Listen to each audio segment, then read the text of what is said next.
pour ce premier numéro de CGY.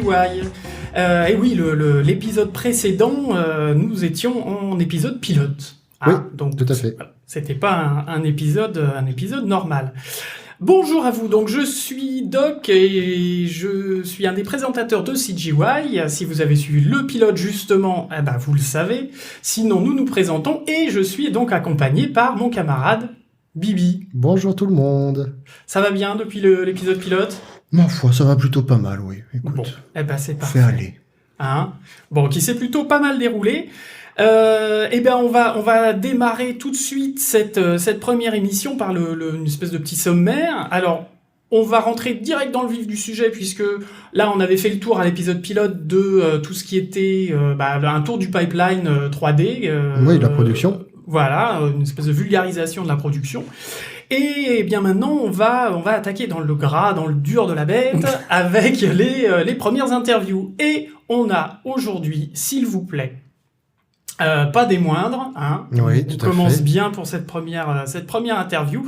On a notre ami, je te laisse le présenter. Oui, bien sûr. Donc nous avons avec nous Monsieur Arnaud Cobel, qui sera représentant du département Make Painting, concept, etc. On va voir de quoi on peut parler, de ce qu'on parle, tout ça. Donc bonjour Arnaud. Merci à vous les gars, ça fait très plaisir d'être là. Je vais essayer d'assurer pour ce première vraie interview, quoi, mais voilà, on va voir. C'est cool, en tout cas, c'est bon esprit. Ouais, on est content de t'avoir, en tout cas. C'est vrai que c'est vraiment chouette. Tu vas essuyer les plâtres, ça sent un peu la peinture, mais écoute, voilà, faut ce qu'il faut. Alors, avant de commencer l'interview, on va faire juste un petit point concernant les FAQ, puisque on avait parlé des FAQ la semaine dernière, enfin à l'émission dernière, pardon. Oui. C'était pas la semaine dernière. Oui, c'était la semaine dernière de la foire aux questions. Tu sais, le temps passe tellement vite. Donc les FAQ, on va changer un petit peu le principe, c'est-à-dire que là, vu qu'on va faire l'interview avec Arnaud, on va lui poser plein de questions sur son métier, etc. Et qu'on n'est pas en live en plus. Et qu'on n'est pas en live, donc on peut pas avoir des questions des auditeurs. Mais par contre, quand vous allez écouter cette émission, vous allez très certainement avoir plein de questions à lui poser, puisqu'il n'est pas avec vous, mais il est avec nous, et on a cette grande chance. Oui. Mais si vous avez des questions à poser, n'hésitez pas, ce sera le moment. Donc par mail, par Twitter, par peu importe, les commentaires, etc. sur le site, pour pouvoir poser vos questions à Arnaud. Donc nous, vu qu'on l'a sous la main, on va lui poser ces questions-là hors podcast. En off, il répondra et on vous fera le résumé, le retour de ces réponses à vos questions dans la prochaine émission. Ouais, bien sûr. Super. Et j'en profite du coup pour rappeler qu'en effet, le principe de l'émission est de la vulgarisation tout autant que potentiellement des points un peu plus précis. Donc les questions peuvent être de tout type. Exactement. Que ce soit pour de l'étudiant, du curieux, en passant par du professionnel ou des mecs très pointus. Ok, si c'est très pointu. Ça sent le sigraphe tout ça. Bon. Merci Bibi pour ces précisions. Du coup, attaquons tout de suite l'interview. Allez, en avant. Chaud. Du coup, première question. Allez, je me lance. Du coup, Arnaud, qui es-tu ? Rappelle-nous, s'il te plaît, ton métier et en quoi ça consiste. Ça pourrait être super chouette. Ok, alors je m'appelle Arnaud Cobel, vous avez déjà entendu ça. Je donne l'âge, je vais donner l'âge. J'ai 45 ans, parce que après, je pense que ça peut compter dans la discussion. Bien sûr. Enfin, c'est intéressant justement. Ça y est, le mec il commence à dériver. J'ai commencé à parler depuis 10 secondes. Hashtag gravier. Voilà, c'est cool. Donc, ton numéro de sécu, c'est quoi ? Voilà, c'est ça. Donc, j'ai 45 ans. Je suis concept artiste et principalement jusqu'à présent, j'étais concept artiste, on va dire. Et ici à Dwarf, je suis concept artiste. Même de toute façon, les métiers sont pas si différents que ça, quoi. Donc, je pourrais vous expliquer ça plus en détail. Ouais. Donc, concept artiste. Après, c'est peut-être là que je développe un peu. Oui, tout à fait. Ouais, je t'en prie. Donc, pour faire vraiment très simple, c'est un métier donc visuel et mon travail c'est rarement tout seul. On est tout le temps en équipe en général. C'est d'essayer de comprendre, de traduire les idées, ça c'est parfois des mots. En premier, c'est souvent des mots.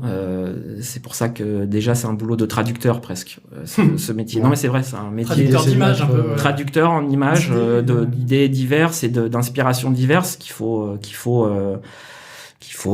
mixer de façon élégante en y mettant du sien quand même aussi pour fournir des images qui vont montrer à quoi ressemblera le projet. Normalement c'est ça l'idée. Un concept artiste il fabrique des images qui vont justement contenir toutes ces intentions premières pour montrer avant de partir justement en production. Et de dépenser souvent beaucoup d'argent. C'est parfois souvent plus économique de faire appel à un artiste en 2D qui va faire ces images. Bien sûr. Qui va déjà donner parfois, même si on a plus ou moins de temps, on peut donner une image très précise du résultat final, quoi. C'est cool. Et ça, c'est voilà. Donc c'est en termes de production, c'est pratique. Je pense que d'avoir un concept artiste sous la main, c'est utile. Même si on fait de la 3D. Même si on fait de la 3D. Du concept en 2D. Oui, voilà. Ouais. En plus, ça dépend des endroits, mais si les références artistiques proviennent de l'extérieur, c'est bien. Mais parfois, c'est bien, mais c'est bien aussi d'avoir, je pense, quelqu'un en interne qui peut quand même aussi détailler peut-être, redétailler, lui faire aussi ce premier travail de digestion, quoi, on va dire. De digestion. Ouais, bien sûr. J'ai l'impression que je me perds complètement. Non, t'inquiète. On te suit. D'ailleurs, du coup, première question par rapport à ça, est-ce que ça veut dire que tu es en contact direct avec la personne qui te demande de produire la chose, ou à quel point tu es impliqué en fait dans cet échange et dans cette traduction? Comment t'es orienté? Est-ce que t'es très orienté, peu orienté? Et par qui? Oui. Alors en général, on est quand même très. Je parle en général. On est d'accord. Je parle pas spécialement de l'expérience ici à Dwarf, qui est super et tout. C'est juste de reparler plus général. Oui, en général, on n'est pas tout seul et on travaille directement avec un directeur artistique. Ça peut prendre d'autres mots, mais en gros, l'idée c'est ça. C'est un directeur artistique.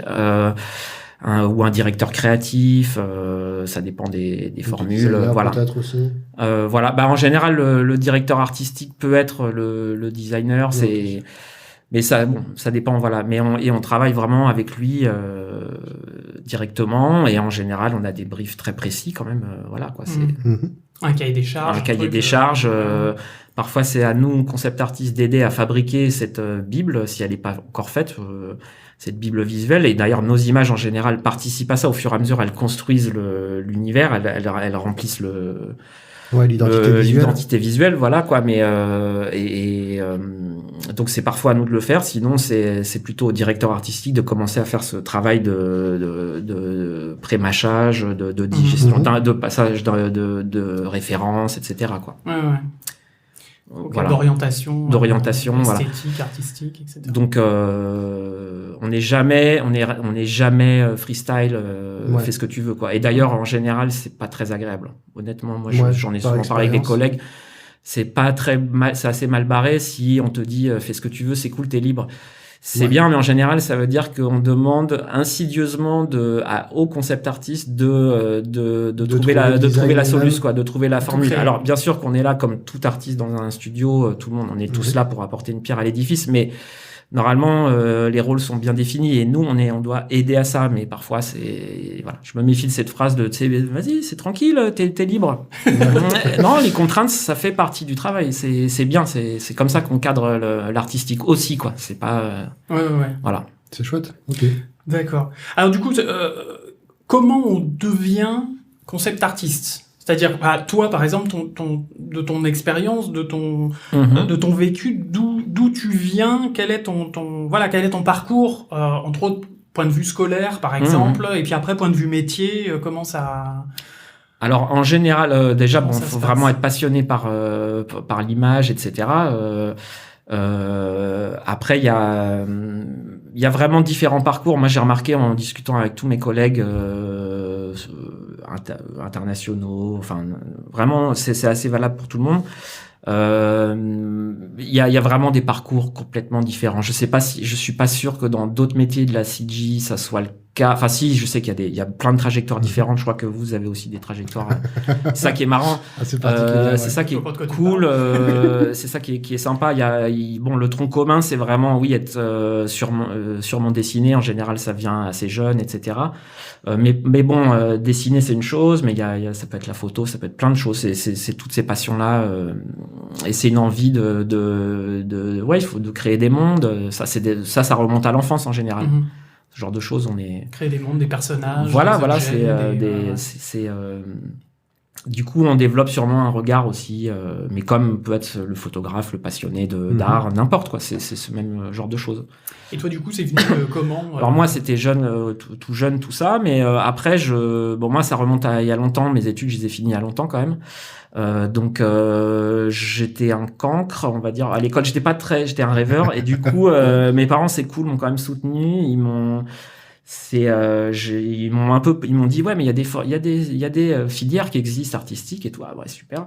Et du coup, je me suis renseigné à l'époque, et j'ai fait moi ce qui s'appelait un bac F12. Maintenant, c'est STI, art appliqué. En fait, donc c'est dès la seconde. Je sais pas si c'est la même chose maintenant, mais je pense que c'était bien lourd quand même. C'est 40 heures de cours, de cours, 20 heures d'enseignement général et 20 heures d'enseignement artistique, quoi. Et ça, c'était dès la seconde, avec énormément de taf à la maison. Donc, je pense qu'il y a tous les étudiants en général sont en art visuel, etc. Travaillent souvent la nuit, le soir. Ils ont des trucs à fabriquer. Pas de quoi tu parles. Voilà, c'est un classique, quoi. Voilà. Donc j'ai suivi un parcours privé, quoi, pas privé, public, justement. D'accord. Mais bon, il y a d'autres solutions. À l'époque, il y avait vraiment que dalle, quoi. Non, il y avait, mais j'ai préféré faire ça parce que aussi je voulais pas forcément me spécialiser tout de suite dans un truc. Moi, quand on est en seconde, surtout moi, j'étais vraiment pas du tout mature. C'était vraiment un super point d'entrée. J'ai eu des cours d'histoire de l'art, tout ça, et on a le temps du coup de commencer à maturer le truc, quoi. Et après un BTS, toujours en art appliqué, et après une maîtrise aussi d'art appliqué. D'accord, cool. Wow. Donc ça fait très enflant, mais en gros ça veut dire que j'ai passé beaucoup de temps à l'école. C'est ce qui est un endroit très privilégié. Mais c'est pas mal, quoi. C'est bien aussi, ça. Ouais, t'en gardes un bon souvenir. Voilà. Et j'ai fait aussi un an d'école d'audiovisuel 3IS, une école comme c'est l'équivalent de l'ESRA. D'accord. Ok. Je sais pas si vous connaissez, voilà. Oui, bien sûr. Là, j'avais suivi des cours de scénario, prise de son, trucs comme ça. C'était vachement sympa. Donc, en fait, j'aimais le dessin, j'aimais tout ça, mais j'ai quand même une énorme passion pour le cinéma aussi. D'accord. Et je pense que clairement, c'est aussi de là que vient ma passion. C'est le cinéma, c'est les making of, c'est très dès l'âge de 12-13 ans, c'est regarder dans les bouts de magazines que je lisais et que je lis encore à l'époque, comme Mad Movies, l'écran fantastique, voilà. Tout ça, et c'était ça, quoi. Et n'empêche que c'est cool. Les moindres pages de making of, je les dévorais, je les relisais 100 fois, quoi. J'ai toujours une passion pour ce côté, comment on fabrique derrière les trucs, quoi. Et ça, c'est vraiment, et comment aussi on triche, enfin, comment on fait croire des choses, donc avec des maquettes, des trucs. Et quelque part, c'est le même esprit que je continue à développer. C'est comment on peut gruger les choses intelligemment, que ça passe bien à l'image, ça soit joli. Et puis, s'il y a une petite part de petites feintes et de petites gruges, c'est encore plus appréciable, je trouve. C'est la magie. Ouais, voilà, il y a ce côté-là, quoi. Chacun aimait sa petite magie, c'est super chouette. Ouais. C'est ça. Alors du coup, juste comme ça, du coup tu parlais que certains vont être plus attirés par le cinéma ou d'autres par de la photographie ou quoi. Est-ce que toi tu as des hobbies justement, des trucs que tu aimes faire hors travail, mais qui auraient potentiellement un lien ou pas même? Est-ce que tu as tes hobbies toi en tant que... Voilà. Tes hobbies. Mes hobbies. Alors, j'en ai qu'un. T'en as qu'un? Je l'appelle pas. Non, c'est ça. C'est pas que c'est compliqué, cette question. D'ailleurs, je me rends compte que je suis vachement, alors je suis pas boulot, mais je suis un passionné, mais je sors plus trop, etc. Il y a des phases dans ma vie, là, je suis plutôt en phase je continue à travailler le soir. Alors ça a pas l'air très glamour comme ça, hein, c'est sûr. Mais voilà, après bon, je fais des trucs. Mais tu t'éclates à ça aussi, donc. Oui, bah voilà, je fais des trucs pour moi, je continue à développer des techniques. Après, j'ai des petites marottes comme c'est des comme ce qui s'appelle le kit bashing, c'est faire des maquettes aussi. Du kit bashing. Ouais, kit bashing. C'est en gros, c'est pas moi qui l'ai inventé, mais c'est une technique pour fabriquer des modèles, faire des designs donc. En partant de pièces existantes, de maquettes ou autres aussi, des bouts de plastique ou n'importe quoi.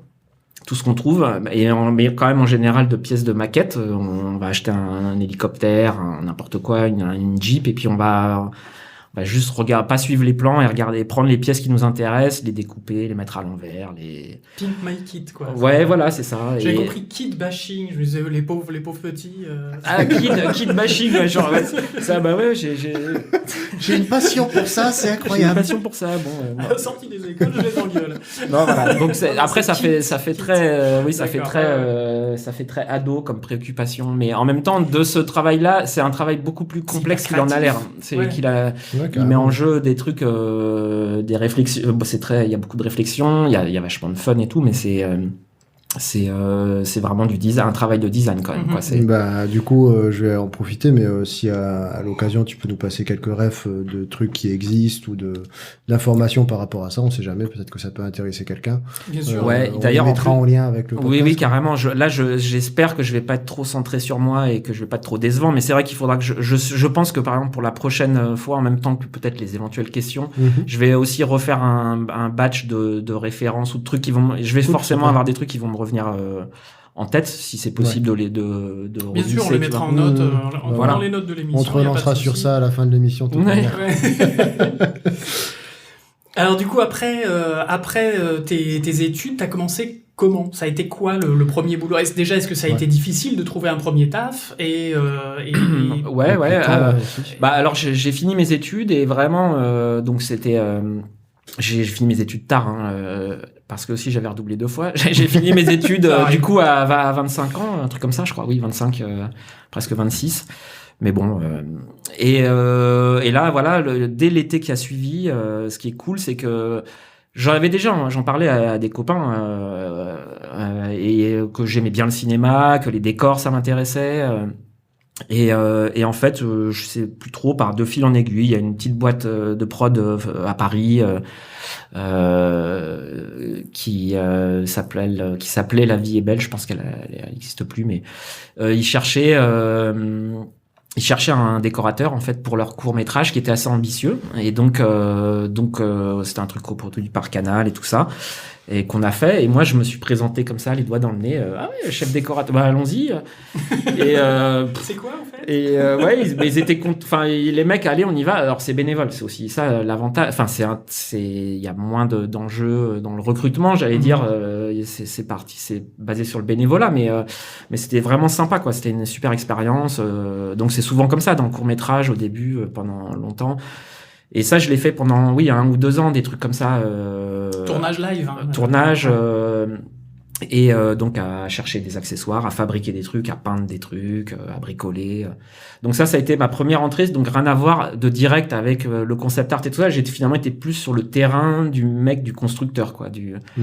Mais c'est intéressant d'ailleurs parce que je pense que ça m'a aussi montré comment se faire chier quand tu étais le soir. J'ai fait aussi beaucoup d'événementiels à l'époque, de décoration événementielle. Installer des trucs pour un colloque, les mecs boivent le champagne et puis ils se cassent à 2h, et toi à 2h tu te tapes le démontage, tu vois. Donc ce genre de truc accroché, enfin voilà, trouver des solutions minutes et des vraies solutions qui tiennent et qui doivent pas tomber sur la tête des gens, enfin tout ça. Donc la vraie construction, des notions de construction, c'est intéressant. Ça m'a servi après, je pense, et peut-être que ça m'a servi à crédibiliser les univers que je fabrique, parce que donc j'étudie pas les forces ou les trucs comme ça. Si je design un pont, je vais pas faire une simulation, quoi que je pourrais d'ailleurs, je pense que ce serait intéressant de le faire si on est dans un truc réaliste, mais on va le chauffer. Ouais, c'est ça. Ça me tente. Ouais, c'est ça, mais donc ça peut aider, ça m'a aidé, disons, à crédibiliser un peu des choses, quoi, voilà, que tout soit pas purement fake, qu'on y croit un peu. Qu'il y ait une logique. Voilà, et ça c'est vraiment ce background de la déco comme ça, en quelques heures, ou le court-métrage. Après, à partir de là, j'ai bossé sur un long métrage en assistant aussi, qui était cool, avec un décorateur qui a eu un César après, Patrick Durance, tout, donc c'était une bonne école, quoi, on va dire. Après, c'était un peu ouf. J'étais très très jeune aussi, voilà. Mais donc ça c'était pas mal, ça s'est bien passé. Mais j'avais déjà aussi, là, je me suis dit bon, ça fait 1 an ou 2 que je bosse. Là, j'ai été payé sur le film, mais et d'ailleurs c'était cool, c'était un premier salaire qui me paraissait énorme, mais jusqu'à présent, je vivais avec rien, donc c'était galère pour même prendre mon élan, quoi, on va dire. Et du coup, je me suis dit non, mais il faut que je revienne quand même un peu peut-être au côté bureau d'études. En fait, c'est quand même finalement peut-être que je vais quand même mettre ça en valeur. Et c'est ce que j'ai fait, mais du coup, je me suis mis à mon compte aussi à la Maison des Artistes.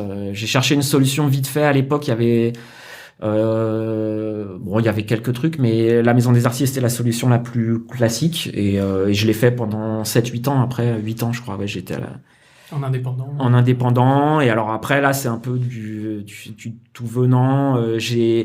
Alors après aussi, j'ai pas cherché à taper dans des trucs forcément qui sont reluisants dès le début. Je sais pas, j'ai vraiment pris le boulot qu'on me propose, comme je pense, comme tout le monde. Mais voilà, c'est intéressant. Tu t'essayes des trucs, voilà. C'est des projets en plus divers et variés. Voilà.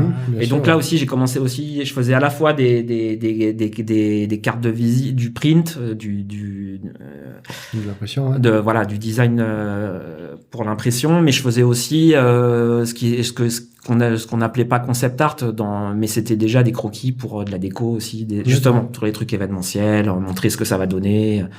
Avec les lumières, etc., et les invités, etc. Tu vois. C'est cool, on va te confier le design de CGI. Donc voilà, c'est tous ces trucs-là, c'est ça, quoi. C'est une forme de concept art, mais pas dans le même milieu, on va dire. Pour le milieu de la décoration, de l'événementiel, donc il y avait toujours un côté plus des contraintes réelles, quoi. Pas dans une boîte, rien. Il fallait quand même, à la fin, c'était ce qu'on voit, c'est en vrai, quoi. C'est en vrai. Et on marche dedans. À la différence d'un projet en CG. Et du coup, tes premiers projets, tes premiers contrats en CG, c'était quoi? C'était jeux vidéo? Alors en CG, après j'étais donc là, moi j'habitais à Paris, j'ai grandi en banlieue parisienne. J'étais à Paris et puis je vois une annonce à l'époque sur CG Society, CG Talk, pour une boîte en Angleterre, pour concept art, environnement, etc. Et voilà, je me suis dit tiens, qu'ils ont les moyens modernes. Enfin là, j'ai l'impression que je suis un vieux quand je parle. Non mais c'était marrant parce que c'était en 2007, donc c'est quand même il y a un peu plus de 10 ans et ça va très vite les choses en peu de temps. Et mais je me suis dit ouais, c'est cool et en fait ça a marché. J'ai envoyé, donc j'ai proposé ma candidature. Après un truc classique, entretien en anglais, tout ça. C'était un peu stressant, mais voilà. Puis après j'y suis allé et puis après je suis resté là-bas 2 ans et demi, 3 ans. Du coup alors c'est une boîte qui a fermé, qui n'existe plus, mais c'était une boîte qui s'appelait DigiGuys. Ils avaient un gros projet à l'époque, mais c'était un hybride entre un film et un jeu vidéo. D'accord. C'était l'époque. Alors la techno qu'on avait, même si ça ressemble pas à la techno, c'était un petit peu comme Clone Wars. En fait, je pense qu'il y avait beaucoup de textures béquées. En fait, il y avait pas de lumière dynamique. Tout à fait. Mais pour acquérir de la qualité, on avait béqué la lumière, etc. Enfin, il n'y avait pas d'interaction avec la lumière dynamique. Par contre, ça nous permettait d'afficher des trucs en 1080p, en 60 fps, si je me trompe pas déjà à l'époque et tout ça. Quoi. Et il y avait pas. Et voilà. Et ça avait vraiment de la gueule. Par contre, il y avait ce côté un peu figé dans la lumière, mais bon, c'était après un environnement des environnements désertiques, des ruines, des trucs. De la pierre, c'était pas une nature luxuriante, par exemple. Voilà, il y a des choses. Je dévie complètement. Donc très bien. Donc voilà, ça c'était une super expérience. J'ai appris beaucoup. En plus, après au sein de la boîte, je suis arrivé en concept artiste. Et pour diverses raisons, je me suis vraiment découvert. Enfin, je me suis bien développé. Ils m'ont bien fait confiance. Et après, j'étais même lead d'équipe de concept art. Cool. On était 6 ou 7, un truc, je crois comme ça. Et avec quand même au-dessus de moi le directeur artistique, mais voilà, bon, je drivais l'équipe et tout. Et c'est là d'ailleurs que j'ai rencontré mon bon ami que vous peut-être je pense sera invité plus tard, Nico. Du teasing. Voilà. Ouais, non, c'est là qu'on s'est rencontrés. Et du coup, d'ailleurs, j'ai appris énormément de lui. Lui aussi, c'était une super rencontre. Et donc aussi pour le coup là, sur la CG, j'ai appris.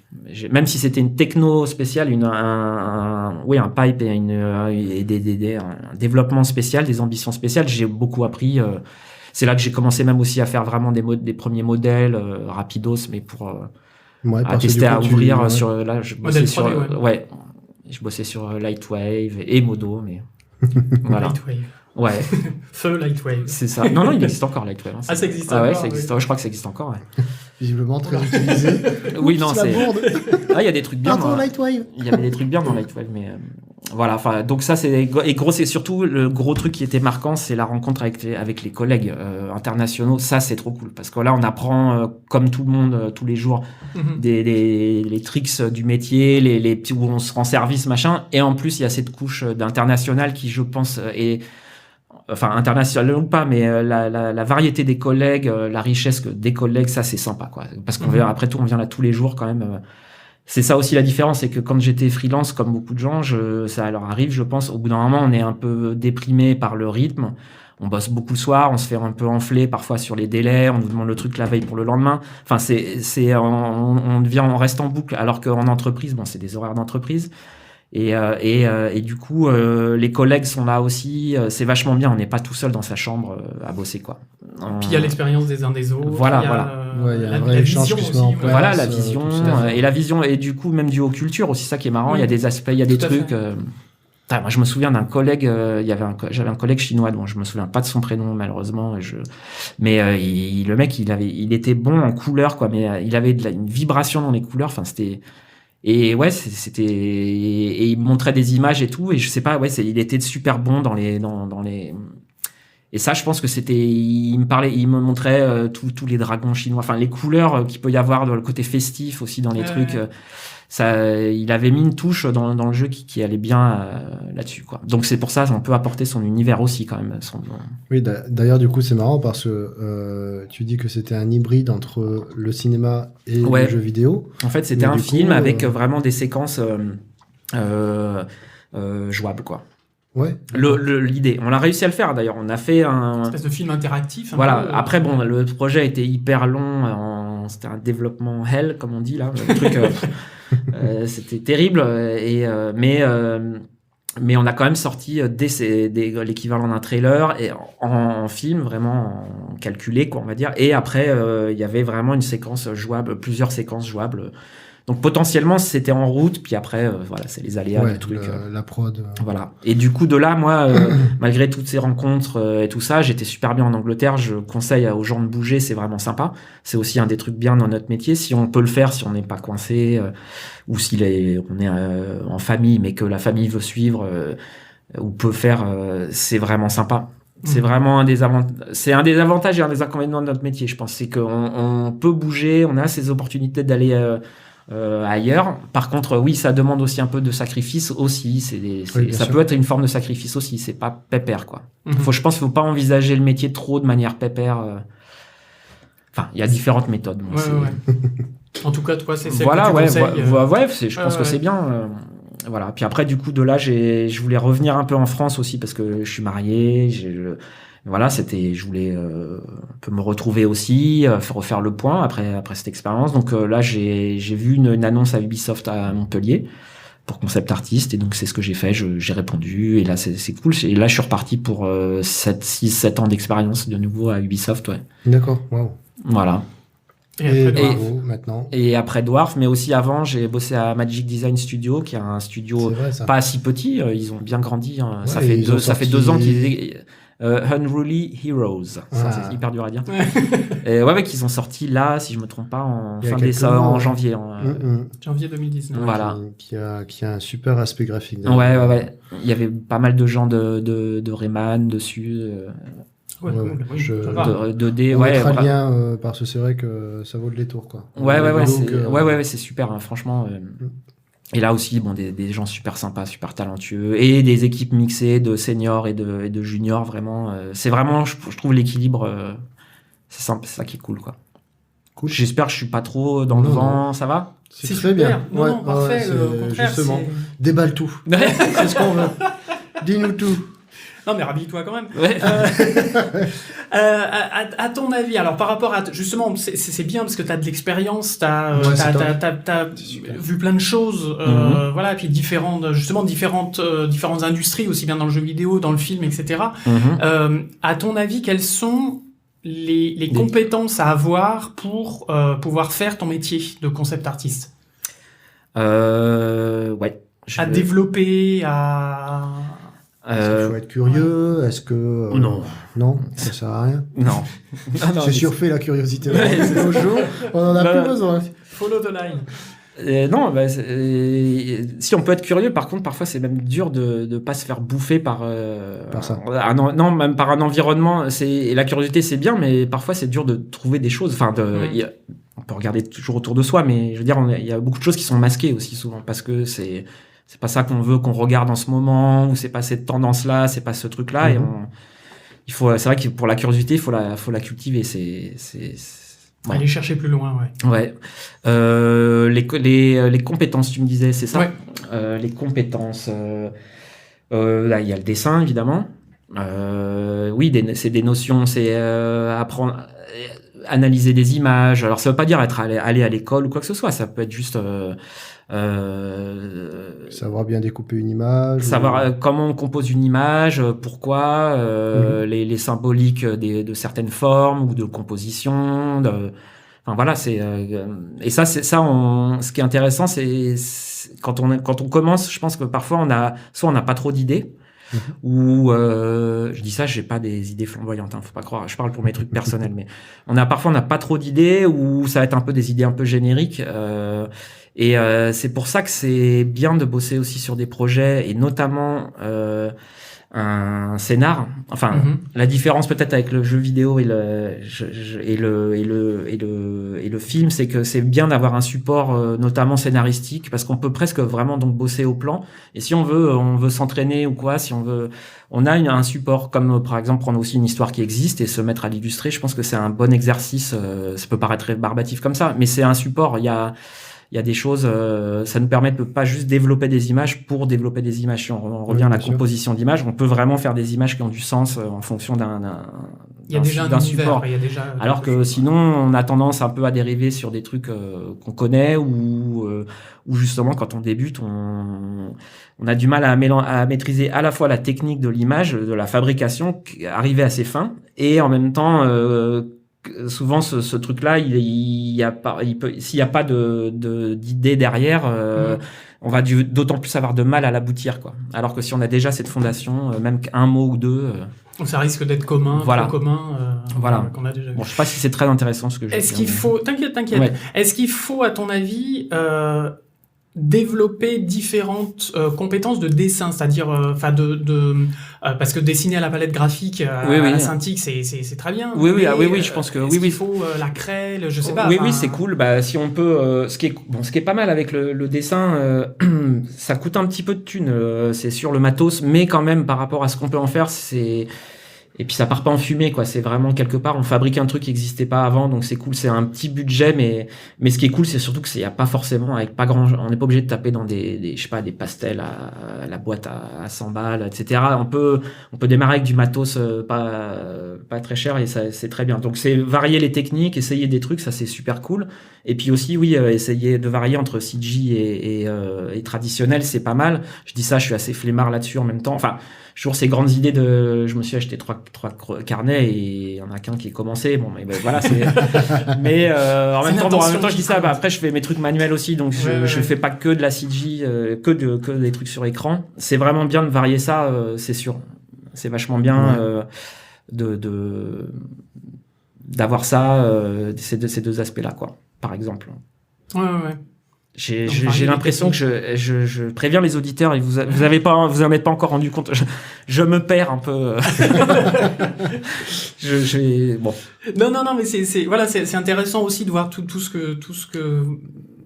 Enfin, moi, je trouve que des fois, quand on part dans les graviers, on trouve justement des choses intéressantes. J'espère. On va gratter, Ouais, bien on va sûr. gratter dans les coins, et c'est ça C'est qui est Ah bah nous, où bien. tu veux, on te suit et puis on te ramènera après. T'inquiète. Ouais. On a le D'ailleurs, GPS. ouais, justement, par rapport aux différentes compétences, alors je me trompe certainement parce que je suis pas du tout un dessinateur ou quoi que ce soit, mais j'imagine que tu vas avoir le trait, tu vas avoir peut-être les couleurs à travailler, Oui. peut-être la lumière que tu vas intégrer dans l'image ou ce genre de choses. Est-ce que il faut être bon dans tout ou est-ce que t'as pas besoin forcément? Est-ce que t'as des trucs comme ça à travailler vraiment spécifiquement? Ben, je pense que si on... Non, alors l'idée, c'est de... Si on est en forme d'apprentissage, j'allais dire soit l'école, soit autodidacte ou quoi, peu importe, j'allais dire, mais quand on est... oui, l'idée, c'est d'essayer de commencer à comprendre tous les aspects du truc et à être un peu généraliste quand même là-dedans, enfin, tu vois, Ouais, sur les différents à tout aspects moment, de si t'as l'image. en plus un concept artiste, par exemple, ce qui est cool, c'est qu'il est le seul maître de son image. C'est-à-dire qu'il fait tout dedans, quoi. Il fait le design, la lumière, le truc. C'est pour ça que c'est très complet aussi et que c'est assez compliqué. Mais c'est trippant pour ça. C'est que t'es le seul maître à bord quelque part. Ouais, bien sûr. Alors après, tu fais un truc souvent pour quelqu'un, mais c'est pas gênant parce que quelque part, tu l'as fabriqué. Donc, t'es maître à bord de ton truc. Donc, c'est sûr qu'il faut quand même, mais ça vient au fur et à mesure. Et moi, j'ai encore plein de lacunes. Je suis, voilà, je suis pas du tout, c'est cool que vous m'invitiez, mais je veux dire, il y a des gens qui ont moins d'expérience et qui masterisent direct beaucoup plus les trucs. Moi, j'étais plus lent, voilà. Mais il y a aussi d'autres formes de création qui peuvent aider.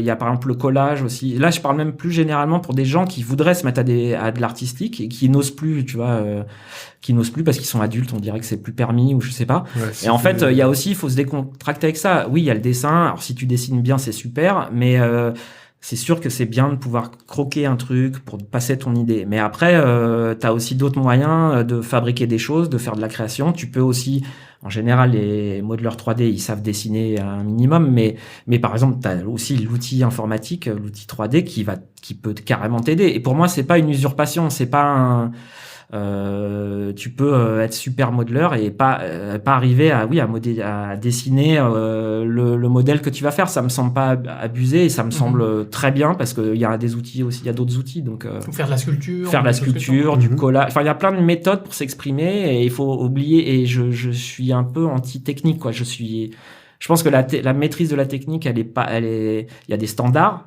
Mais c'est surtout la confiance, quoi. Ouais, C'est là où bah, débute c'est là où débute la création et tu affines après, mais voilà. Non, bah Pour c'est les bases, super. ouais. C'est cool que tu m'as interrompu parce que c'est un super appel à justement à oser se lancer et à faire ce genre de choses parce que c'est souvent, je pense que les gens ils peuvent avoir potentiellement un frein ou quoi que ce soit. Et c'est vrai que bah tu fais bien de le souligner et la créativité elle peut être partout et c'est vrai que c'est Ouais, cool, ouais. quoi. Et Et franchement, puis tout s'apprend à tout âge aussi. Évidemment. carrément. Non, mais franchement. Oui, d'ailleurs, parle-nous toi. Non, une autre fois. Oh, une autre fois, on verra. Ce sera un guest. Alors série, on interviewera notre ami Doc. Alors c'est ça, il y a des pseudos aussi. Toi, c'est Doc. C'est ça Doc. Ouais. Toi, t'as ton pseudo Et Moi Bibi. c'est Bibi. Bibi. Ouais. Ok. Et ouais. C'est simple, ça rentre en 4 lettres, C'est l'un ça. ou l'autre. Voilà. C'est Pour bien. le scrap, ça marque pas de points, mais bon. Non, bah non, on n'est pas là pour faire des points. Exactement. Alors du coup, ouais, ce que je voulais dire tout à l'heure, c'était qu'est-ce qui te plaît le plus ou le moins dans ton métier? Est-ce que, parce que bon, tu nous as dit que ce qui te faisait kiffer, c'était de tout mener de A à Z. Ouais, de enfin, pouvoir composer le truc vraiment. Oui, en tout cas, c'est Euh, pratique. C'est à la ouais, fois une ouais. contrainte, mais c'est pratique. Après, c'est pas ça qui me fait spécialement triper. J'ai pas Ouais. d'être le master. Je disais juste, t'es le master de ton image, mais après, bien sûr. je veux dire, des interventions extérieures et si on en fait dans cette image, finalement, on intègre des choses d'autres gens, ça ne me pose pas de problème. Je pense Oui, que c'est bien aussi sûr, comme ça que la ouais. création se passe. J'ai pas l'intention, je parle pas il faut une Oui, hégémonie bah, du savoir. Je reprends Voilà, le- création collective Voilà. quand même. Ouais. Ouais, non, mais c'est voilà, donc oui. Revenons du coup sur le truc, c'est qu'est-ce qui te plaît vraiment le plus dans ce que tu vas faire et le moins aussi parce que forcément il y a un contraste qui vient et on peut pas forcément potentiellement voir tout ce qu'on veut. C'est vrai, c'est vrai. Après, d'ailleurs, c'est vrai qu'il y a une part de contrainte, mais elle est quand même. Faudrait que j'aurais pu analyser un peu. Peut-être, je pourrais plus analyser ça, peut-être. Mais honnêtement, En tout cas pour moi, les contraintes sont quand même minimes. Enfin, dans le sens, alors déjà, je vais essayer d'être clair. Dans un niveau, en termes d'outils de travail, par exemple, pour moi, les contraintes, ça serait peut-être plus à ce niveau-là qu'elles viendraient. Enfin, si je pense contraintes, ça sera au niveau pas que matériel. Je parle pas de matériel, mais je parle d'outils, d'évolution d'outils. Ça sera pas un niveau artistique. Comme je vous disais au début, pour moi, il faut des contraintes dans un brief. Donc oui, ça sera plus ou moins un challenge, mais c'est pas. Pour moi, c'est pas très grave ces contraintes-là. Enfin, il faut qu'elles soient là. Pour moi, après, là où les contraintes que je verrais, ça serait plus, oui, à un niveau matériel, à des évolutions d'outils ou de choses comme ça. Mais ce qui est cool aussi, c'est que j'ai fait le choix d'un métier, c'est pas pour cette raison, mais quelque part, moi, mon outil n'a pas changé fondamentalement depuis 20 ans, 15 ans. Photoshop, ça n'a pas beaucoup changé, et je suis pas à la course à l'armement en termes d'update de soft et de trucs. À la différence, j'ai l'impression d'autres départements qui doivent quand même soit changer de soft, soit se remettre. Je me remets en question, mais je veux dire, soit parfois c'est même vraiment contre soi, on n'a pas le choix, on doit le marché, ce soft n'existe plus. Il y a une grosse évolution qui arrive et puis pouf. Voilà, où vraiment, où notre travail. On parlait de feu Lightwave tout à l'heure. Voilà, et donc moi j'ai fait quand même aussi ce métier ça fait partie un peu du truc. Je me suis dit, en fait c'est quand même cool, parce que ce que je dois faire évoluer, c'est ma créativité et ma capacité à faire des images de mieux en mieux et de plus en plus rapidement, on va dire. Mais j'ai pas cette contrainte c'est ça ma remise en question. C'est à ce niveau-là qu'elle est ma remise en question. Elle sera pas vraiment au niveau du matériel, quoi. Et ça peut peut-être paraître une anecdote, mais je pense que ça, pour beaucoup, c'est pesant, sinon. Enfin, alors je vois bien aussi des jeunes, quel truc je vais utiliser, quel soft, quel machin, mais ceux qui veulent pour texturer, pour machin. Enfin, t'as une palette en plus d'outils. Quel est le soft, quel est le mieux pour faire voilà, quel est le mieux. Alors ça aussi, c'est pareil. Voilà. Ouais. Celui avec lequel tu te sens le plus à l'aise, peut-être. Voilà. Oui, pour moi, j'ai pas beaucoup d'outils dans ma palette, mais je peux les citer peut-être si ça vous. Vas-y. Alors bon, il y a Photoshop évidemment, il y a After Effects, parce que ça m'a permis relativement tardivement, mais c'est vrai que c'est trippant de pouvoir commencer à. Quand on a une image en Photoshop et qu'on peut commencer après à la faire vivre, en fait, un petit peu, c'est quand même trippant, quoi. Ça, animer un peu. Bah oui, c'est quand même super cool. Et après, l'autre soft que j'aime bien, c'est Modo, qui n'est pas qu'un modeler, hein, c'est un soft vraiment total, et qui existe depuis longtemps, enfin voilà, et qui est mésestimé et méconnu parce qu'il n'est pas vraiment utilisé en prod. Il a été utilisé quand même un petit peu, bien sûr, mais c'est dommage, quoi, il n'est pas assez utilisé, je pense. Mais moi tu pour t'en moi, sers comment, du coup, ouais. Alors moi j'ai appris d'ailleurs aussi que par exemple à ILM, dans le département concept, mais pas seulement, à ILM ils utilisent Modo. Pas que pour les concepts, mais les concept artistes, vraiment très souvent, ils utilisent Modo. Et finalement, j'en ai en discutant, en échangeant avec des collègues internationaux, tout ça, on est tous beaucoup passés à Modo. Enfin, en fait, c'est un outil pour les concept artistes qui est vraiment hyper bien. On peut faire tout ce qu'on veut, on peut faire une production entière avec, mais alors justement, il est artiste orienté, donc moi, j'y trouve vraiment mon compte, quoi. Je peux modéliser un truc vite fait pour plaquer des textures, regarder des trucs, faire du cam map. Enfin plein de choses, poser des lights rapidement, le rendu, je vois tout de suite ce que ça, c'est vraiment frais, c'est vraiment sympa, quoi. Ça, c'est réactif en fait aussi. Oui, donc du coup tu ne travailles pas que en 2D. Non, je travaille pas qu'en 2D. Ça pourrait peut-être être une évolution sur une question, peut-être sur le métier, mais ça a changé aussi quand même. D'autant plus que moi je suis quand même spécialisé dans les environnements. C'est vrai que le caractère, j'avoue que c'est pas que je pêche, enfin, en tout cas, professionnellement, c'est pas ça que j'ai mis en valeur, et j'ai parfois aidé sur des trucs à ce niveau-là, mais c'est pas ma rotte, c'est pas mon truc. Et en fait, on peut quand même d'ailleurs dissocier les deux. Bien sûr, il y en a qui font les deux parfaitement, voilà, mais on peut se spécialiser et il y en a qui sont plus cara design, et d'autres environnements. Voilà. Ouais, c'est ça. D'ailleurs, est-ce qu'il y en a il y a quoi comme filière justement, ou comme spécialisation en elle-même dans le concept art?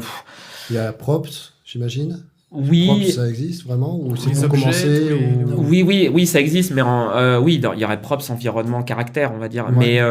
Mais ça dépend vraiment des projets, ça dépend comment sont je parle mal, architecturer les entreprises dans pipelines, lesquelles, les pipelines, en fait, ça dépend. Ici, par exemple, à Dwarf, oui, on cloisonne beaucoup les trucs. Oui, bien sûr. D'ailleurs, je vais peut-être en profiter, je te coupe juste 2 secondes pour les néophytes. On parle de props, c'est tout ce qui est objet assez standard, assez simple, peut être du crayon en passant par une chaise. En général, c'est un truc qui est à la taille d'être manipulé par un personnage. Il me semble, on pourrait aussi le définir un peu comme ça. Ouais, mais j'aime bien la définition. Une voiture, en principe, c'est plus un props, quoi, par exemple. Oui, c'est un véhicule. D'ailleurs, c'est aussi un des trucs. C'est un des trucs spécialisés. Voilà. Et du coup, le cara pour du caractère. Personnage. Et de l'environnement pour. De l'environnement. Voilà. C'est beau, c'est incroyable. C'est bien fait l'anglais. Ouais, hein, c'est beau. Et donc toi, c'est plus environnement. Moi, c'est plus environnement. Et du coup, ça faire des modèles un peu rapides, etc. C'est ça c'est une technique que j'ai utilisée parce que j'adore la perspective. J'ai appris à dessiner en perspective. J'adore ça, mais faut quand même dire ce qu'il y a. C'est un peu fastidieux. Enfin, si on veut bosser chez soi, c'est tranquillou, mais en termes de production, après. Oui, tu te fais en général un modèle rapide, ça arrive vraiment de plus en plus, c'est une des évolutions du métier. Mais c'est pas une contrainte, ça. Moi, je trouve que c'est vraiment super cool, tu peux tester des choses le côté très 3D, rapidement. Oui, c'est ça, avec le côté 3D etc. Que tu mixes après rapidement en balançant des textures dessus je l'avais fait pas mal à Ubisoft, c'est quand même pas mal parce que tu fais un design de véhicule et puis même en quelques heures comme ça, parfois je le faisais sans sketch, même je le démarrais direct en 3D, mais pourquoi pas, parce que tu démarres d'un profil, enfin c'est une manière c'est en volume en fait, c'est assez pratique. Et puis après tu te fais une petite texture rapidos et puis en fait voilà, t'as un modèle que tu peux. Ça veut dire quoi? Ça veut dire que tu faisais directement le mesh 3D puis tu peignais sur les textures, tu faisais du travail de non, même oui, alors on peut faire ça par exemple. En général, c'était même parfois un planard de côté. Enfin, c'était vraiment je faisais même pas de déploiement d'UV quoi. Hein. Parfois, c'était juste une projection planard sur le profil. Mais oui, il y a des étirements sur le devant de la bagnole et l'arrière, peut-être les pare-chocs. Mais par exemple, si c'est sur une matière qui est grise, enfin, tu vois, pour une prévise rapide, en fait, tu peux même te faire une tournette et du truc. Donc, c'est une présentation de l'objet en 360 degrés. On tourne autour et ça le fait. Enfin, tu mets un personnage à côté. T'as une idée des matériaux, t'as une idée t'as une idée des volumes, et tu peux tester. Surtout les concept artistes, on est souvent amené, notamment donc en environnement, mais à réfléchir à l'interaction que vont avoir les personnages avec une porte, je dis n'importe quoi, un méga canon, bien sûr. un pont-levis, enfin je dis n'importe quoi, et donc ça, c'est quand même vachement bien, ça, l'étape de le faire en 2D, en 3D, ça permet de vérifier des choses comme ça quand tu les passes, et aussi pour le dessin détaillé, ça aide, parce que en fait t'as déjà ta base, donc tes lignes elles sont là, tu détailles au trait par exemple, dans le cas d'un prop sheet, d'un détail, tu détailles, mais t'as déjà ta base que toi t'as pu vérifier, qui est aux proportions, et c'est vachement bien. Et ce que tu files, du coup, c'est un dessin détaillé basé sur une 3D qui est grosso modo la bounding box, enfin même plus précis quoi, de l'objet, et t'as un peu tout quoi. Ça c'est vachement. Oui, puis il faut pas oublier que justement. Si tu bosses pour de la 3D, que ce soit pour du jeu vidéo ou du film, à la fin c'est de la 3D, donc c'est ça, c'est déjà de la profondeur. On va potentiellement pouvoir tourner autour, on va pouvoir, donc c'est pas juste un décor plaqué comme les dessins animés trad traditionnels en 2D où c'est voilà, c'est juste un cello, enfin une image en 2D et c'est tout. Alors que là, voilà, il va falloir tourner autour, donc il y a toutes ces notions de profondeur, etc. qu'il faut que tu gères aussi en tant que. C'est une mise en place. Puis comme ça, si on dit, on voit le truc en mettant un jour ou deux, enfin ou moins, enfin peu importe. En une journée, on peut voir un truc et puis comme ça, si on se dit, ça va pas, c'est de la merde, c'est pas une bonne idée, on jette. Mais notre métier est fait de ça aussi. Ça, il faut pas être. Faut aimer ces images, faut être passionné par son travail. Après, faut pas être affectivement, faut pas être trop affectif non plus, parce que faut être habitué aux critiques, parce qu'on s'expose beaucoup, et il faut pas se formaliser avec ça. Mais bon, ça c'est pareil, ça s'apprend un peu, voilà, faut acquérir un peu une confiance, mais oui, mais ça permet de changer d'idée rapidement. C'est ça qui est cool, c'est qu'on a un modèle, on a un dessin, c'est plus qu'un dessin, quoi. On a plus qu'un croquis. On a déjà un peu la version 3D, on peut déjà encore se faire une idée encore plus précise, et du coup on peut la jeter aussi encore plus précise, mais sans avoir passé 2 semaines à faire le truc pour se dire ça va pas. Ouais. Voilà. C'est vraiment, c'est pour ça que ça complète pleinement mon métier. Enfin, pour moi, c'est un des outils. Et c'est une évolution il y avait pas ça, il y avait moins ça, il y a bien sûr 15 ans, voilà quoi. C'est une des évolutions les plus importantes, enfin que toi tu moi je considères trouve la plus importante. Ouais, je connais plus vraiment de concept artiste, mais après c'est pareil, moi c'est mon parcours, et puis il y a pas de règles, hein, j'ai pas dit que c'est la mieux. Mais clairement, tout le monde a un peu ça à degrés divers, mais dans sa palette d'outils, oui, c'est clair. Ça serait con de s'en priver en plus, quand même, honnêtement. Parce que de toute façon, ça fait vraiment plaisir, quoi. C'est vraiment un truc, quoi. C'est marrant. Non, voilà, vu que tu as bossé dans le cinéma et dans le jeu vidéo sur des petites prods, sur des grosses prods, quelles sont les différences majeures, justement, par exemple, entre le jeu vidéo et une série animée, enfin, il y a un film. Ou le petit et grand studio aussi. Parce que voilà. Déjà, je pense que ça fait deux aspects de la question. La différence, je vais donc répondre, par exemple, premièrement, plutôt sur la différence entre jeux vidéo et films et séries. Il y a vraiment une différence entre films et séries aussi, même si on peut faire des séries de qualité, bien sûr. Mais je pense qu'il faut pas oublier que la série, je pense, se rapprocherait du jeu vidéo. Je les mettrais un petit peu dans le même. Je vais vous expliquer. C'est dans le sens où il y a pas mal de réutilisation des assets, des objets, des éléments en 3D qui vont constituer les scènes, etc. Il y a quand même pas mal de réutilisation, et aussi en général, on est susceptible vraiment de les voir sous tous les angles. Alors que je pense que le film, alors moi j'ai jamais bossé sur un film en CG, je vous avais dit plutôt en déco, mais en traditionnel, mais je pense qu'en CG c'est encore plus au plan que la série aussi un peu, mais le film tu peux vraiment, faut que ça soit super beau, mais tu peux aussi bien gruger, quoi. Ouais. Alors que la contrainte, le jeu et la série, j'estime, je pense que faut se méfier, parce que l'asset qui marche bien, il faut quand même qu'il puisse remarcher ailleurs, etc. en général. Donc ça, c'est budget, tu penses, ou juste d'utilisation. Je pense que c'est une question presque de jugeote. Normalement, faudrait pas perdre ça de vue, quoi. C'est-à-dire que c'est juste parce qu'on c'est pratique de réutiliser, c'est bien. Enfin, oui, donc c'est du budget, mais c'est dû à la caméra, en fait, elle-même, quoi. Vraiment, c'est la caméra qui dicte tout. Et dans un jeu, même si t'as des zones plus travaillées que d'autres, etc. Enfin, par principe, t'as pas une caméra point de vue très marqué, quoi. C'est le joueur qui fait la caméra, donc. Et du coup, toi, au niveau concept artiste, donc du coup, tu vas décliner, par exemple, un objet si on fait du jeu vidéo, si on est dans le domaine du jeu vidéo ou de la série, comme tu disais, tu vas décliner des objets de différentes couleurs, de différentes. Alors il y a les variations. Alors déjà, il y a beaucoup de déclinaisons, de genres de skinning différents, de déclinaisons. Oui, ça dans le jeu, il y en a, je pense, plus que dans la série, etc. Ça fait vraiment partie des choses. Et puis oui, c'est ça, quoi. Et tu les fais tourner du coup, ou pour du jeu vidéo ou ce genre de choses, il faut que ça matche dans les différents. Oui, c'est pour ça que t'aies une vraie silhouette qui marche dans tous les sens. Et c'est pour ça que je reviens vraiment à faire un petit modèle rapide. C'est pratique parce que tu peux tester le truc, et on peut même l'intégrer dans le moteur. À Ubisoft, c'est quand même arrivé souvent. On l'intègre quasiment instantanément et tout. C'est cool. Et on peut le tester avec le pad, quoi. C'est sympa.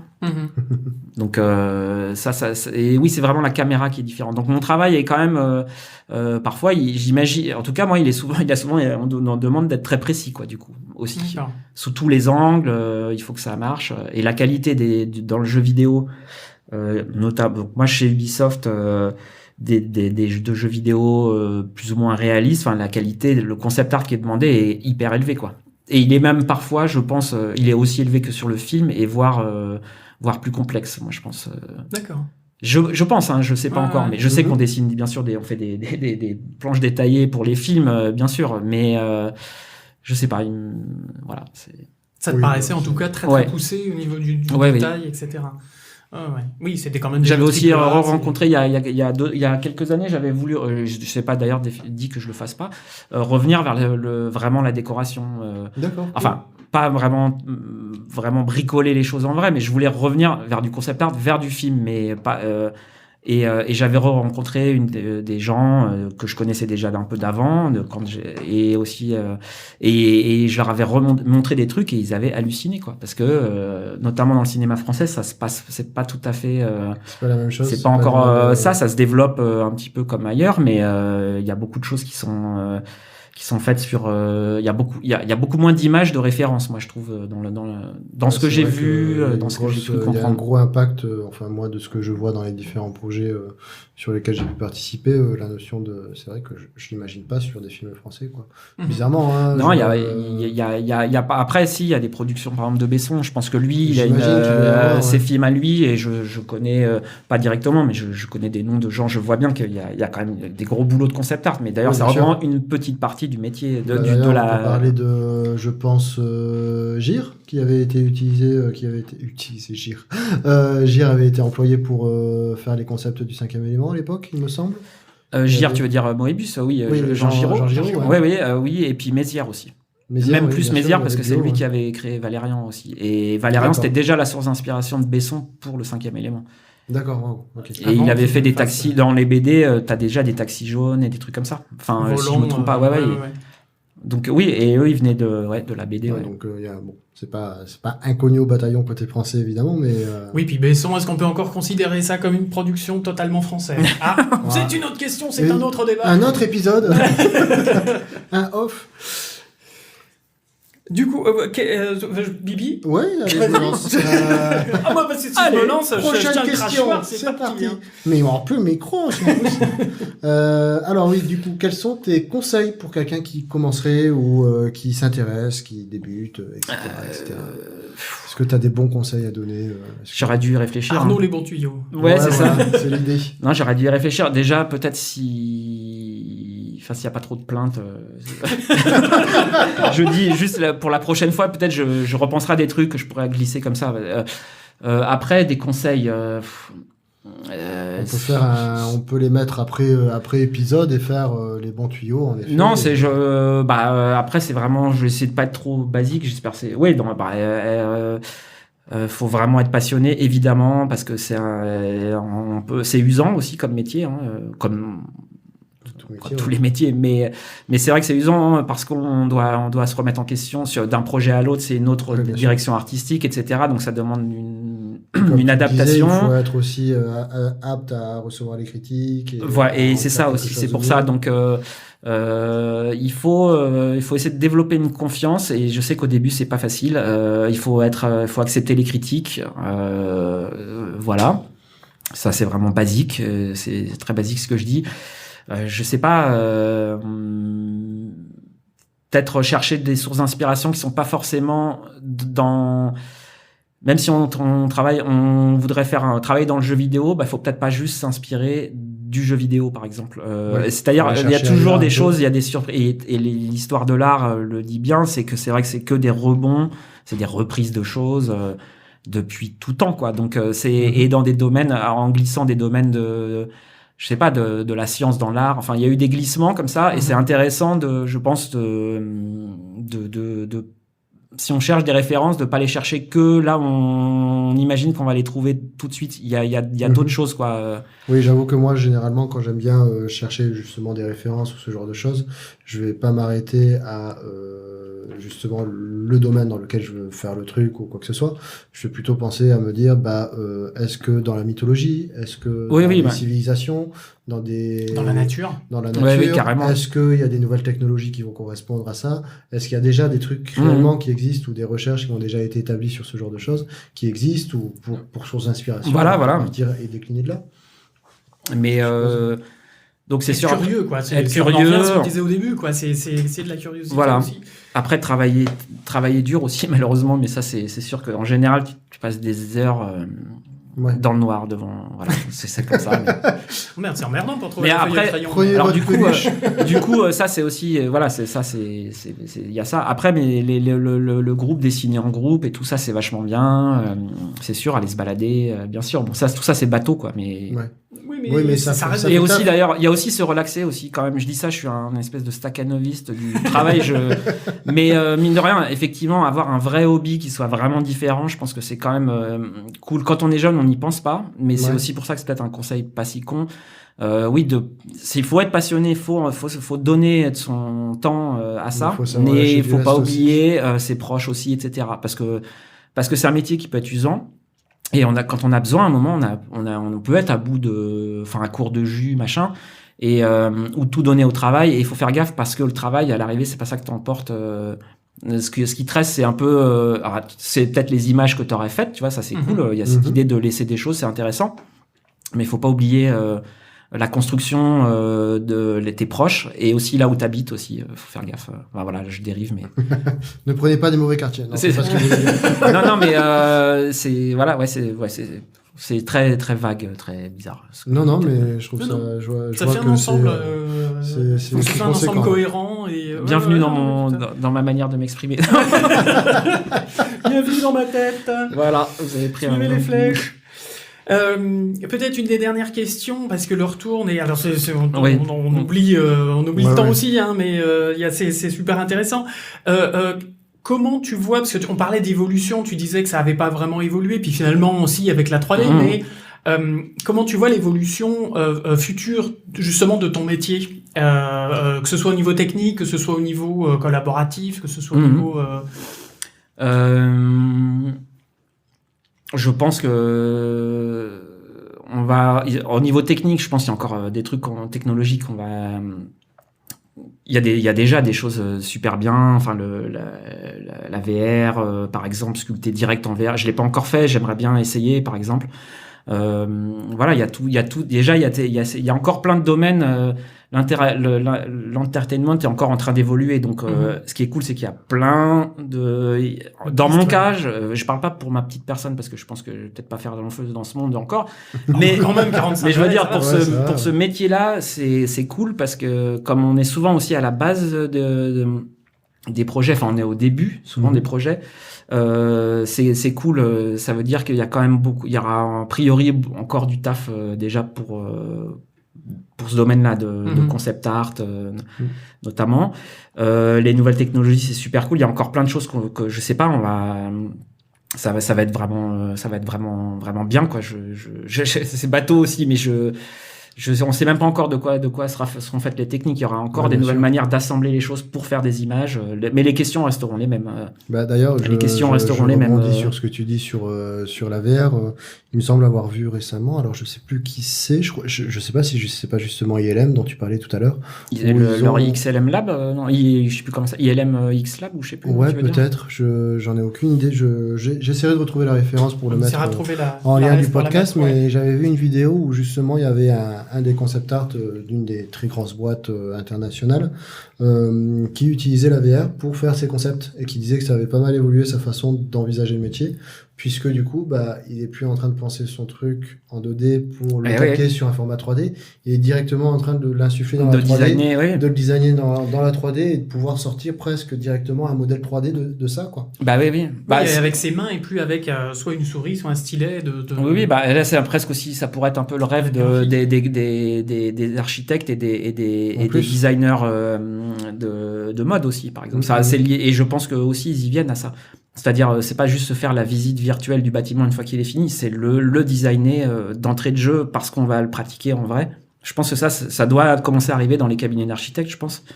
Ça sera un outil intéressant, je pense, pour même de penser vraiment la création comme ça, quoi.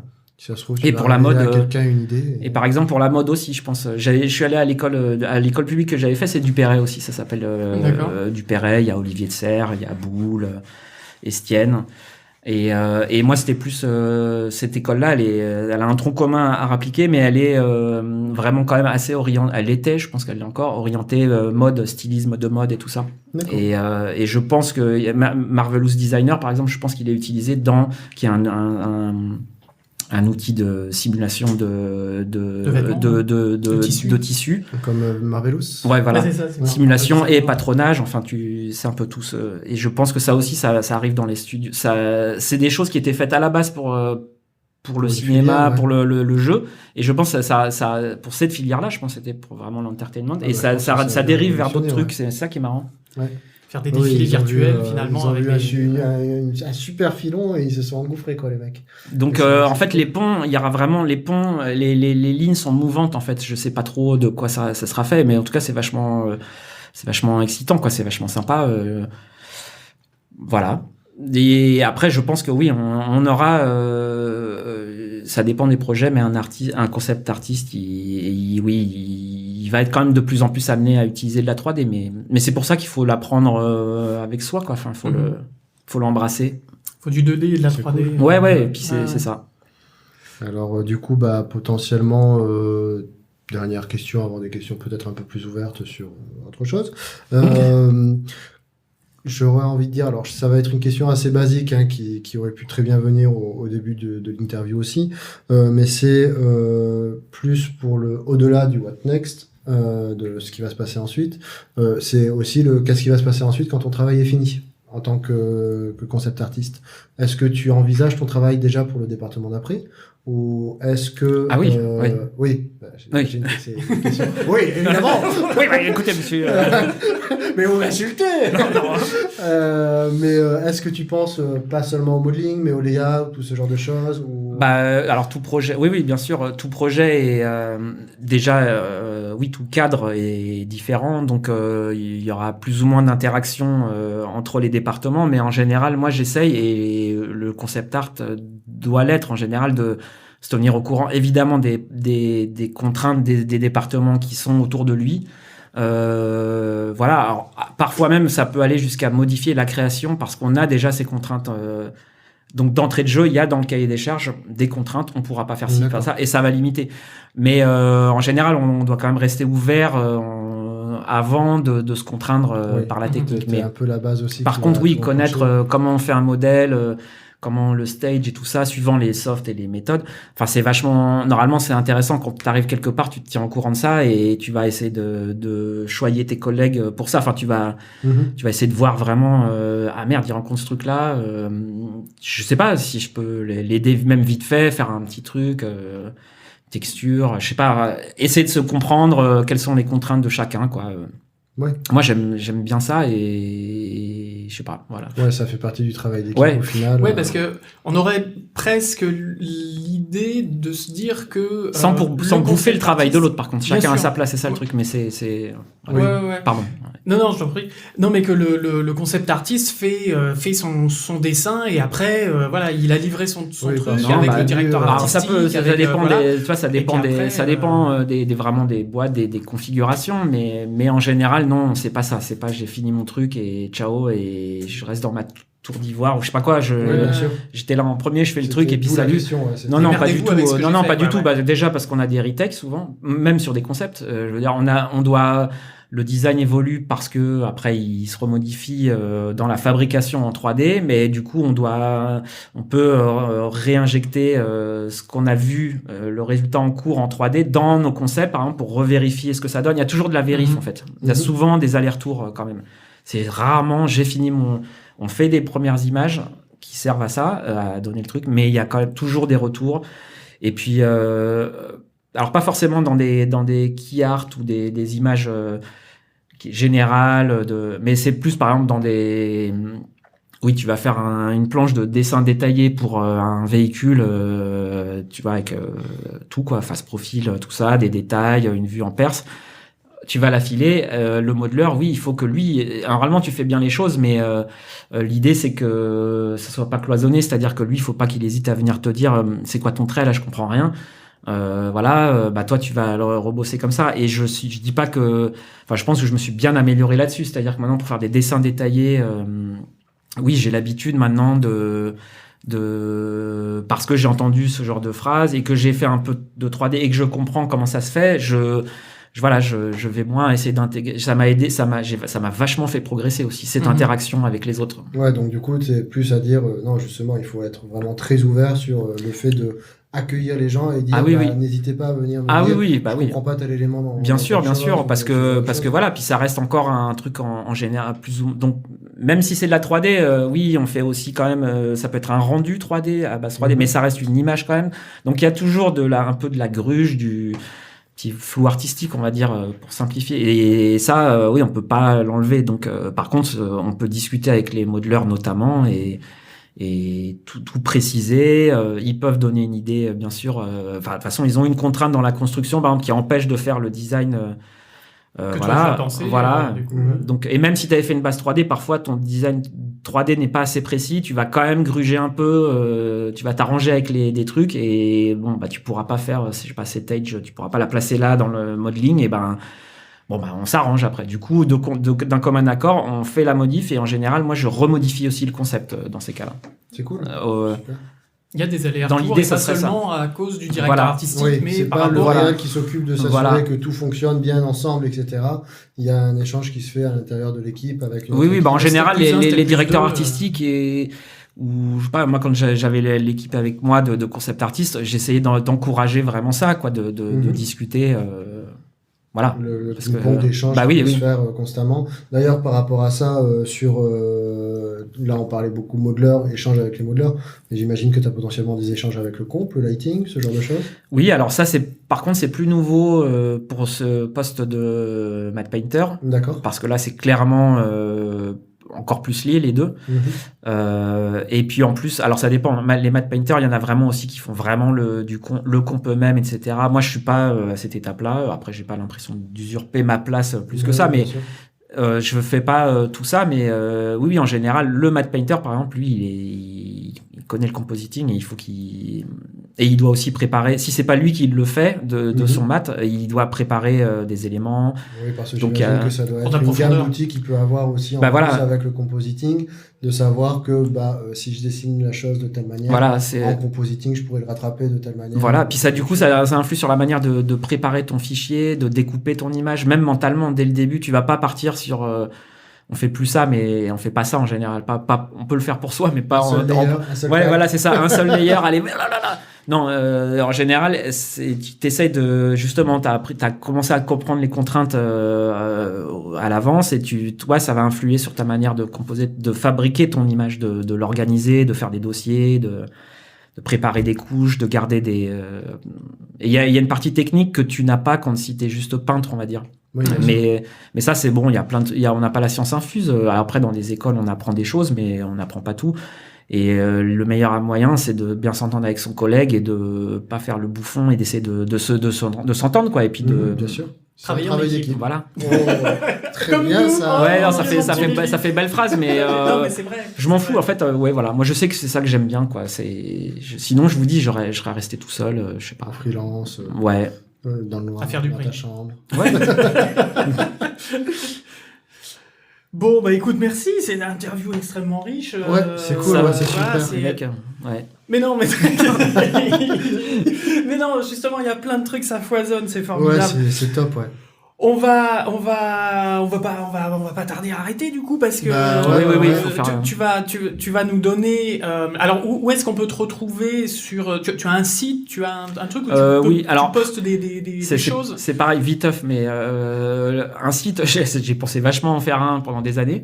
Mais finalement non, le temps a passé, j'ai quand même trouvé du boulot sans ça parce que après t'as un portfolio, là j'en ai un en ligne, je vais vous le dire, mais la question du site, moi j'en ai pas fait, la plupart en font mais moi j'utilise une plateforme qui est ArtStation et qui me fait halluciner d'ailleurs aussi, ça c'est pareil, quand tu regardes ArtStation et tu compares à ce qu'il y avait il y a 10 ans, le niveau, la quantité de gens, la visibilité, le niveau et le mastering est incroyable, quoi. C'est fou, c'est génial.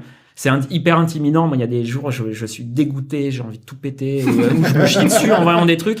Et après, il y a d'autres trucs, je vais tomber sur des images et c'est le côté, ça qui est bien, c'est que tu passes d'une image à l'autre, d'un univers à l'autre et voilà. Et il y a souvent, je suis un peu abattu par la qualité que je vois, ça me déprime par rapport à ce que je fais. Et en même temps, la réaction juste qui vient après, c'est putain, ça me donne envie de prendre la tablette et de m'y mettre, quoi, parce que voilà. Et je pense que ça arrive à pas mal de gens. C'est ce côté motivant, voilà, déstabilisant mais motivant à mort aussi, quand même. Côté entre guillemets compète, mais voilà, c'est compète artistique, quoi. C'est ça. Et puis ça donne des rêves aussi. Ah oui, d'ailleurs, même comme alors dans notre métier, il y a aussi beaucoup la référence. Ça, c'est vraiment un truc, être curieux. Donc ça veut aussi dire, c'est ça qui est cool aussi. À chaque boulot, chaque projet, tu dois faire des recherches sur un truc. Et ça, c'est un truc, j'aurais pas pensé que c'était aussi trippant aussi. Mais c'est vraiment génial. D'ailleurs, il y a un bon site pour ça, c'est Pinterest, généralement. Avec quelques simples mots-clés. C'est pas mal. C'est vrai. Voilà. Donc après, pour répondre, oui, vite fait. Donc j'ai un ArtStation et mon pseudo, c'est, moi je le dis Arnaud Cobb, mais c'est ARNOCOB. D'accord. Voilà. En fait, si tu tapes Arnaud Cobb sur Google, le premier lien, maintenant, je crois que c'est le ArtStation, ouais.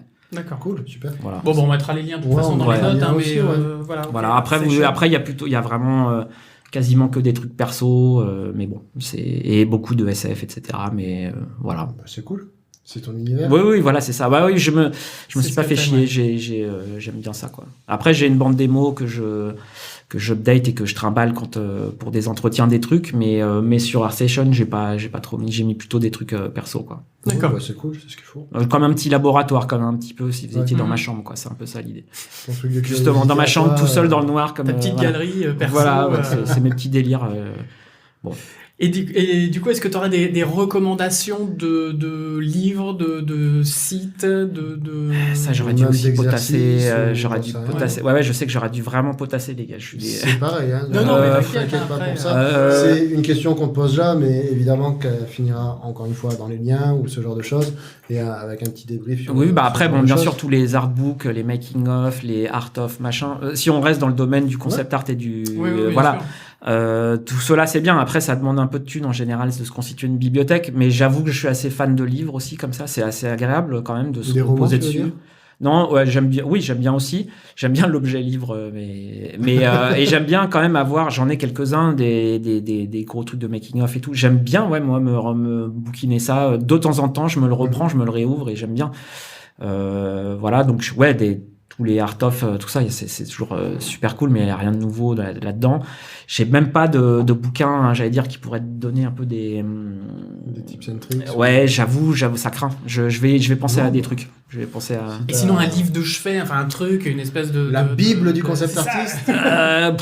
Mais tout ça c'est générationnel pour moi. Reviens ou qui va être une espèce ou même un livre d'ultime référence. De quoi, Bibi ? Ou même un bouquin qui aurait pu te marquer. Oui, c'est ça. On parle beaucoup de bouquins. Non, mais c'est ce qui est horrible, c'est que, enfin, je lis quand même pas mal. Le problème, c'est, oui, j'ai du mal à. C'est pas que je suis j'ai pas envie de donner des rêves, c'est que juste là, comme ça, je suis un peu perdu parce que je regarde beaucoup de trucs. Et pareil pour les films. Si vous me posez la question, je vais vraiment être super embêté parce que en fait, je me regarde un film par jour à peu près, moi. Donc, comme peut-être beaucoup de gens finalement, mais un film par jour, etc. Et de variétés très différentes et tout ça. Donc, je suis bien en peine de citer. C'est horrible. D'accord. Ta nourriture, c'est le monde entier. Voilà, c'est des trucs variés. Hier, je sais pas, par exemple, j'aime bien les trucs anciens. Je me suis fait un Kurosawa, par exemple, que j'avais dans une référence, j'avais entendu.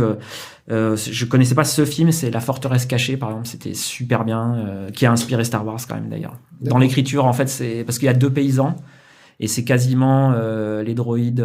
Le film, le premier plan est le même cadrage que dans Le Retour du Jedi, par exemple. T'as les deux dos, ils sont en train d'errer sur un chemin avant d'aller dans le palais de Jabba. En fait, dans la forteresse cachée, ça démarre exactement pareil. Et il y a eu 4 ou 5 fois pendant le film, je me suis dit, c'est Star Wars. Ouais. Complètement transposé, mais les symboliques, le timing, il y a des trucs qui correspondaient. Donc les références. Voilà, c'est aller voir. Alors, j'avoue que le conseil, quand même, ça dépend je finis après ça. Mais le truc, c'est que moi, je suis assez date aussi. J'aime bien les dates. J'aime bien. C'est vrai que quand je lis une référence, j'aime bien les génériques. J'aime bien regarder. C'est pas juste pour être Keblo, machin, c'est juste que ça m'a aussi permis de rebondir énormément, justement, ça de me dire aussi de voir, qui a fait ça, ah oui, c'est tel machin, tel... Moi, j'avoue que voilà. je suis un gros geek aussi de ce côté-là. J'ai tendance à rester donc, à la fin du générique. Je sais qu'on a des outils modernes pour stocker ses références, etc. Mais quand même, je dis ça, faire marcher sa mémoire. Le mec, il est incapable de citer une ref, mais d'essayer de retrouver ces petits dans ses références et d'aller chercher dans les noms, de faire des connexions, c'est pas mal. Enfin, moi, ça m'a vachement servi. Oui, intéressant pour se faire des tableaux. Exactement.